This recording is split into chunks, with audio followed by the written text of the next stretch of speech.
First, they claimed, of course, that it was to do with a nuclear weapon, like I say. Then they claimed they were liberating the Iranian people, which, like I say, that narrative died when they started murdering school children. So now it's chemical weapons. Oh, okay.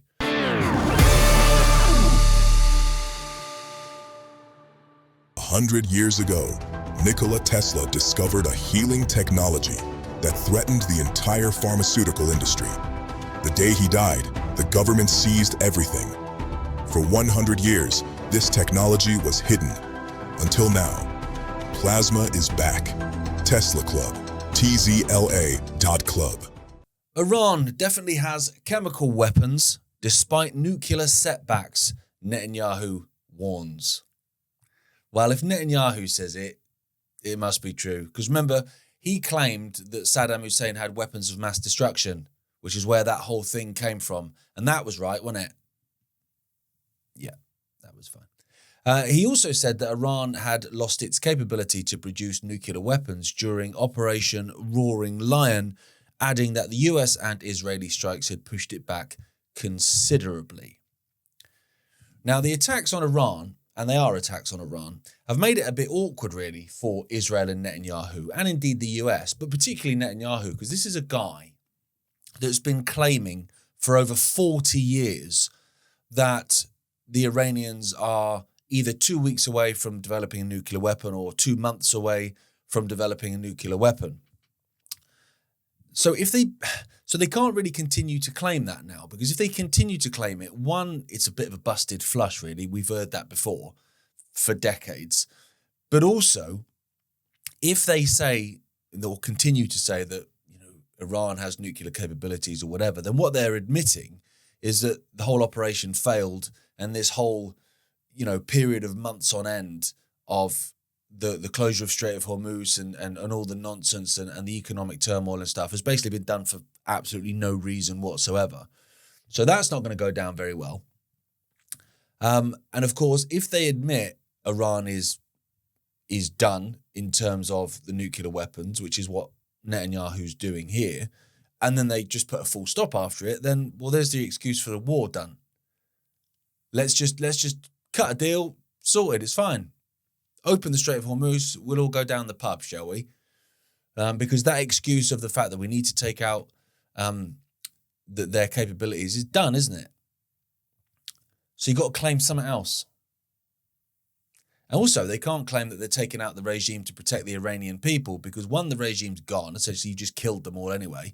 And also, when you started bombing primary schools and killing hundreds of Iranian kids, that sort of claim of I'm doing it to protect the Iranian, that don't really fly anymore.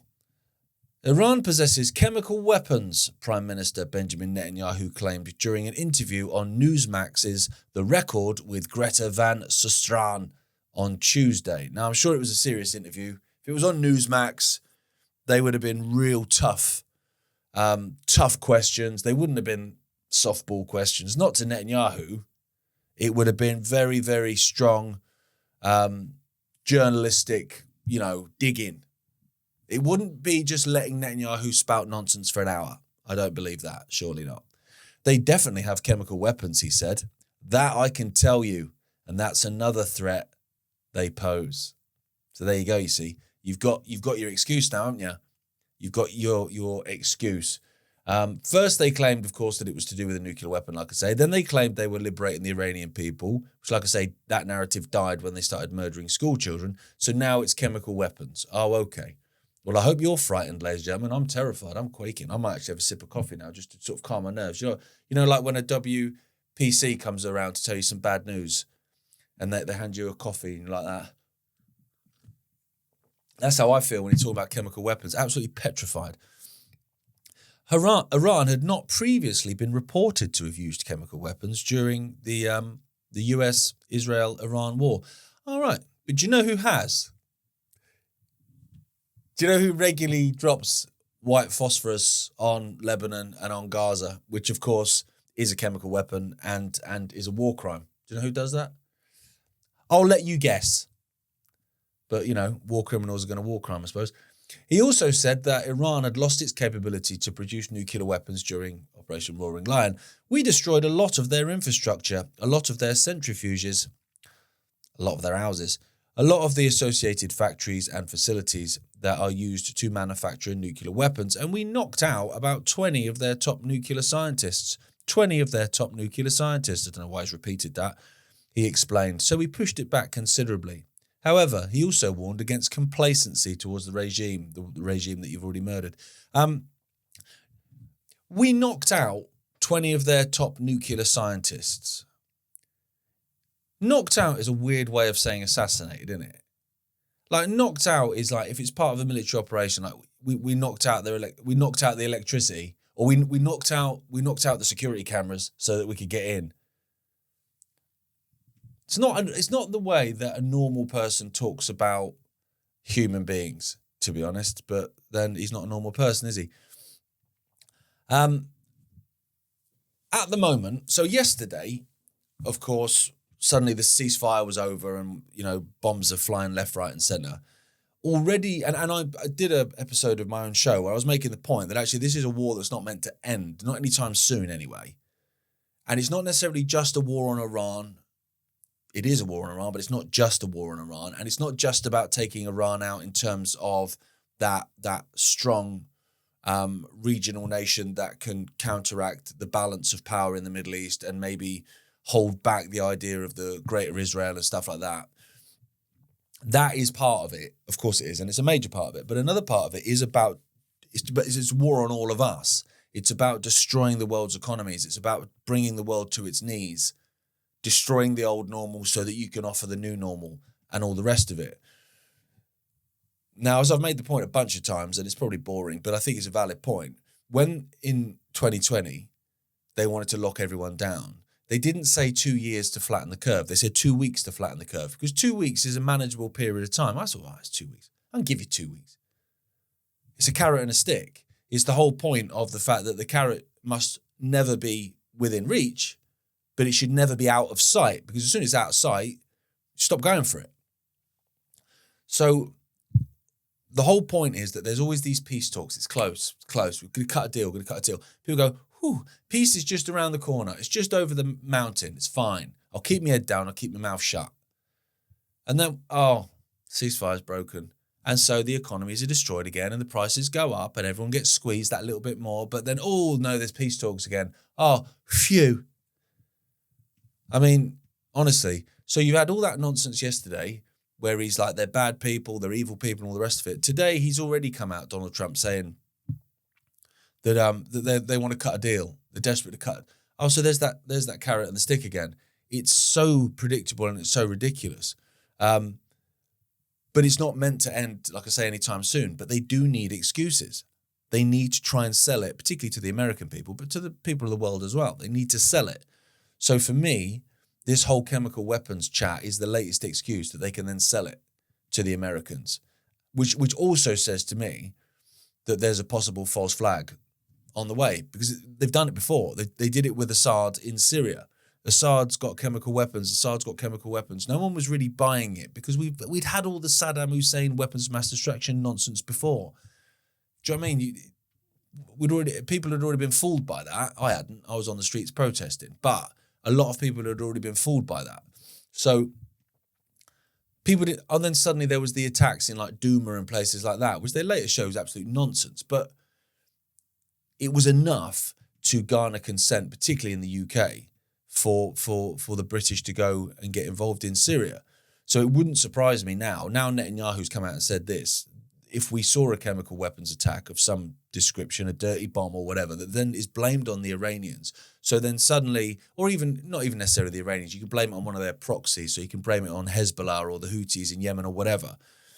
And, then Netanyahu, just like he did when he predicted the World Trade Center attacks, suddenly he can emerge with, I told you so. This is why you need to listen to me. This is what we need to do. And it's like, yeah, you did tell us because you did know, because you got the script, mate. And that's the long and short of it. All of it. It's a script. It's a massive theatre production to garner consent for the globalist agenda. And they don't care how many people die as a result of it. Because this is the thing, and I keep making this point all the time. If they could steamroller over the population and make us accept what we don't want to accept and make us do what we don't want to do, they would. Be a darn sight easier. Be a lot less hassle, a lot less time, and a lot less drama, and a lot less money in terms of trying to market and sell what they want. The fact they don't steamroller over everyone is because they can't. They need people's consent. So same as with the Rona stuff, they had to create this fear. They did it with weapons of mass destruction, create this fear. Saddam can attack European cities in 45 minutes. Really? No, not really. That came from the Jonathan Institute, an institute that's named after Netanyahu's brother. But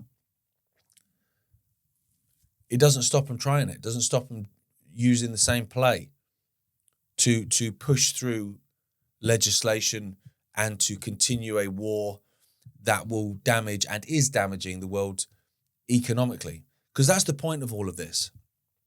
It's about dragging people to their knees so they've got no choice but to accept what you offer them. The whole, you'll have no privacy. Well, you can't have privacy because there could be terror cells everywhere. So we can't trust anyone, can we? You need to be frightened or you need to give away your privacy. The whole you'll own nothing. Well, you're not going to be able to afford to own anything. And when people on that whole you'll own nothing thing, right? I've used this as an example a few times. If I said to you, if I knocked on your door, say you're a homeowner, I knocked on your door and I went, all right, mate, sign over the keys to your house, will you? Like the deeds and stuff, sign them over to me. You can still live there. Just sign them over to me, mate. What would your reaction be? It would probably be to tell me to sod off, slam the door, bosh. But now if I create a situation which destroys the economy, therefore you lose your job, or inflation takes prices to a point where even if you've still got your job, the money's worthless. You can't afford anything. Can't afford to pay your energy bills. You've got the bailiffs round the corner waiting to knock on your door. They're going to take your telly. They're going to take your kid's bike and all the rest of it. And then I come back and I say, oh, all right, mate, it's me again. Those guys are going to take your house, aren't they? It's bad, isn't it? Jeez, he was a big lad as well, that one. Do you see him? The one with the beard? I wouldn't want to argue with him. Tell you what, my offer still stands, mate. You sign over your stuff to me. You still keep it. Little Johnny still gets his bike. Look at him. Yeah, he loves his bike, doesn't he? But I will own everything. What would your reaction be at that point? You might just sign it over. You might just own nothing and be happy about it. In 1943, the government seized Nikola Tesla's most dangerous invention, a healing technology that threatened Big Pharma's entire empire. They buried it for 100 years, but it's back, and over 1,000 people worldwide are using it right now.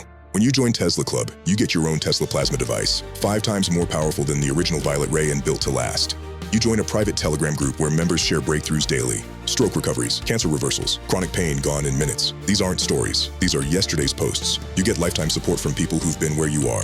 Technical guidance, therapeutic protocols, a group that actually understands. And you get access to hundreds of documented experiments, real members, real results, real transformations. No prescriptions, no waiting for permission, no begging doctors who don't believe you. Just you, your machine, and a movement taking health sovereignty back. We're Tesla Club, private science club for self-directed healing. Visit tzla.club. Join the revolution. Plasma. It's back!